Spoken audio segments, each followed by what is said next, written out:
Halo semuanya, perkenalkan aku Hanifa Febiana. Di sini aku bakal ngejelasin nih satu aplikasi yang berguna banget untuk perusahaan. Nama aplikasinya yaitu Odoo. Untuk penjelasan lebih lengkap, simak videonya ya.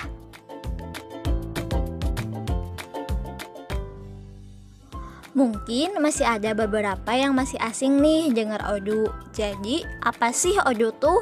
Odoo merupakan aplikasi manajemen bisnis yang memiliki serangkaian modul bagi pembisnis, seperti CRM, e-commerce, penagihan, akuntansi, manufaktur, manajemen proyek, hingga manajemen stok. Aplikasi ini merupakan aplikasi berkonsep open source, yang berarti aplikasi ini bebas digunakan dan dimodifikasi, sehingga data-data perusahaan dapat dikembangkan menyesuaikan kebutuhan. Odoo merupakan kepanjangan dari On-Demand Open Object.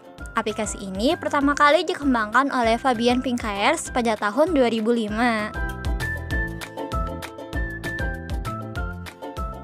Selanjutnya, ada modul yang disediakan oleh Odoo. Di antaranya yang pertama ada e-commerce. Melalui platform e-commerce yang terintegrasi, inventaris dan penjualan dapat dengan mudah dipertahankan melalui penyesuaian dan pelaporan stok otomatis. Yang kedua, ada inventory.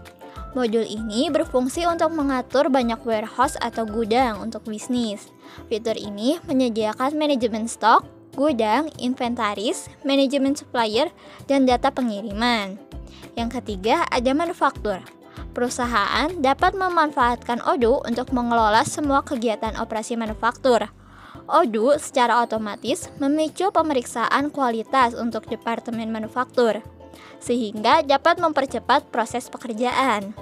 Yang keempat, ada accounting. Modul akuntansi Odoo menyediakan semua proses manajemen keuangan umum yang diperlukan dalam suatu organisasi, termasuk hutang dan piutang, rekonsiliasi bank dan manajemen kas, serta pajak dan pelaporan. Yang kelima ada CRM. CRM atau Customer Relationship Manager berfungsi untuk menganalisa interaksi antara perusahaan dengan pelanggan, dengan tujuan meningkatkan kinerja penjualan melalui hubungan dengan pelanggan. Modul ini membantu perusahaan mengelola data pelanggan seperti data diri dan histori pembelian dengan perusahaan. Dan yang keenam ada karyawan. Dengan menggunakan modul karyawan Odoo, perusahaan dapat mengumpulkan semua informasi tentang setiap karyawan dalam satu database, seperti mencatat status, jabatan, jenis kontrak, serta tanggal dan jadwal. Berikut adalah tampilan dari modul yang disediakan oleh Odoo. Ada banyak sekali ya. Nah, di sini Odoo memiliki dua versi nih. Ada versi Community Edition dan Enterprise Edition. Kira-kira apa ya bedanya?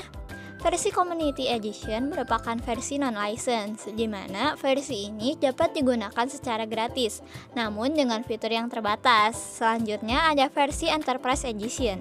Versi ini merupakan versi license, di mana biaya license akan tergantung dari jumlah user dan modul yang digunakan. Versi Enterprise tentunya datang dengan fitur yang sangat lengkap, seperti laporan akunting yang dinamis, dapat diakses melalui perangkat mobile, modul, payroll, inventory barcode, dan lain-lain. Selanjutnya ada keunggulan dari menggunakan Odoo. Yang pertama, mudah dikustomisasi sesuai kebutuhan perusahaan. Salah satu kelebihan dari sistem ERP Odoo adalah dapat dikustomisasi sesuai dengan kebutuhan perusahaan. Yang kedua, meningkatkan efisiensi dan efektivitas perusahaan. Sistem ERP ini dapat mengintegrasikan seluruh operasional perusahaan secara langsung, sehingga dapat memudahkan pengguna untuk melakukan pekerjaan sesuai tugas masing-masing, sehingga lebih efektivitas dan efisien. Yang ketiga, ada terintegrasi dengan banyak aplikasi.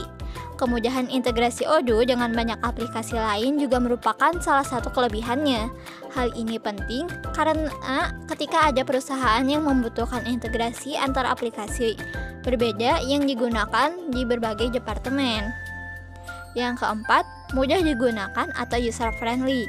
Odoo dapat diakses dari perangkat manapun seperti desktop, laptop, ataupun perangkat mobile. Dan keunggulan yang terakhir yaitu memiliki modul yang lengkap. Seperti yang sudah saya tunjukkan tadi, Odoo memiliki modul yang sangat lengkap yang dapat digunakan untuk seluruh operasional perusahaan. Nah, sekian penjelasan mengenai Odoo yang bisa saya sampaikan. Semoga dengan adanya video ini dapat bermanfaat untuk kita semua. Sampai bertemu lagi.